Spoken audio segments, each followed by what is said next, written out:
Kanımızda kista var, uzun müddətdir kista olaraq izlənir. Bu kistanın nəyi maraqlı gəldi mənə? Buradan baxdığınız zaman biz yumurtalığı ayrıca görürük. Bu oxla göstərdiyim yumurtalıqdır. Və yumurtalığın qonşuluğunda bu kista görünür. 2 kameralı kista şəklində görünür. Yumurtalıq budur, kista budur.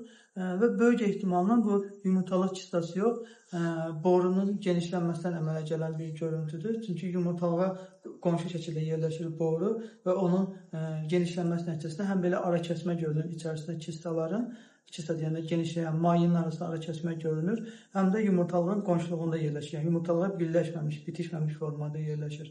Boru genişlənməsi olması isə əlbəttə ki, yumurtalıqda kista olmağına görə daha çox istədiyimiz bir şeydir. Çünki kistalar bədxassəli olma ehtimalı ola bilər, amma boru genişlənməsi əksər hallarda xoş xassəli olur.